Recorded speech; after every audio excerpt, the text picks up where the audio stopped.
జై శ్రీమన్నారాయణ భగవద్బంధువులారా, ఈరోజు సాంఖ్యయుగంలోని 62వ శ్లోకాన్ని తెలుసుకుందాం. ధ్యాయతో విషయాన్ పుంసః సంగతేషు ఉపజాయతే సంగాత్ సంజాయతే కామః కామాత్ క్రోధో విజాయతే. ఇక్కడ భగవాన్ ఏం చెప్తున్నాడంటే, విషయ చింతన చేయు పురుషునకు ఆ విషయములందు ఆసక్తి ఏర్పడును. ఆసక్తి వలన ఆ విషయంలో పొందుటకై కోరికలు కలుగుతాయి. కోరికల వలన ఏమవుతుంది? తీరనప్పుడు క్రోధం ఏర్పడుద్ది.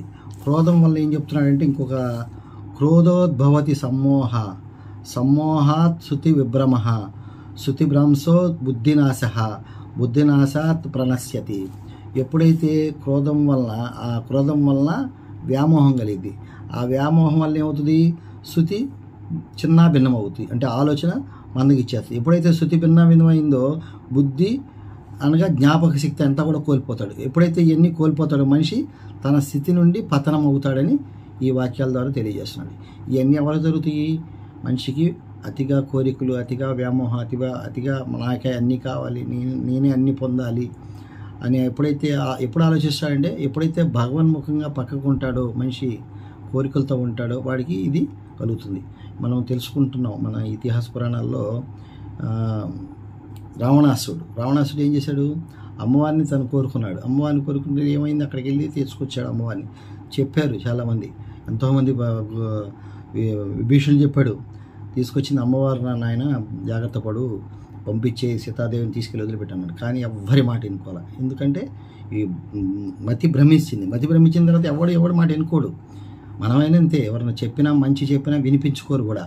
అలాంటిది క్రోధం వల్ల స్టార్ట్ అయింది. ఈ క్రోధం ఎప్పుడైతే మొదలవుద్దో ఇవన్నీ ఆటోమేటిక్గా వచ్చేస్తాయి. చివరికి ఏమైంది? లంకా దహనం అయిపోయింది. లంకా దహనం జరిగింది. అమ్మవారిని రాముడు వచ్చి తీసుకొని వెళ్ళాడు. అంటే ఏంది? రావణుడు హతమయ్యాడు చిన్న కోరిక వల్ల. ఈ కోరిక అన్ని రకాలుగా తీసి చివరికి తన ప్రాణానికి ముప్పు, తనకు ఉన్నటువంటి బంధువులు అందరూ కూడా చనిపోయారు. అలాగే మహాభారతంలో ఏమిది? ఐదుగురికి 5 ఊళ్ళే అడిగారు, ఎక్కువ అడగల. అడిగితే ఏమన్నాడు దుర్యోధనుడు?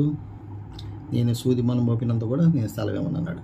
చివరికి గురువులు చెప్పారు, అందరూ చెప్పారు, భీష్ముడు చెప్పాడు, పెద్దవాళ్ళు చెప్పారు, ఎవరి మాట తలకెక్కించుకోవాలి. చివరికి ఏమైంది? 100 మంది అన్నదమ్ములు మొత్తం చనిపోయారు. కౌరవ వంశం నాశనం అయిపోయింది. అలాగే ఈరోజు సమాజంలో ప్రతి ఒక్కరికి కోరికలు ఉండాలి, తప్పులేదు. దాన్ని హదుపులో ఉంచుకోవాలి. ఉంచుకున్నప్పుడే మనం ఎదగలుగుతాం. ఆ కోరిక అనేది ఎలా ఉండాలంటే, ప్రతి పని భగవన్ముఖంగా, భగవంతుడు నాకు ఈ కోరిక ఇది ఇచ్చాడు, భగవంతుడికి ఇది చేయాలి. ప్రతిదీ చేసేది కూడా భగవతార్పితంగా ఎవరైతే చేయగలుగుతారో ఆ కోరికల వలన కలిగేటటువంటి పరిణామాలు మన మీద ఉండవు అనమాట. కాబట్టి ప్రతి ఒక్కరూ ఈ భగవద్గీతలో ఈ విషయాన్ని తెలుసుకొని ఆచరిస్తారని కోరుకుంటున్నాను. జై శ్రీమన్నారాయణ. నెక్స్ట్ వీడియోతో మళ్ళీ కలుద్దాం.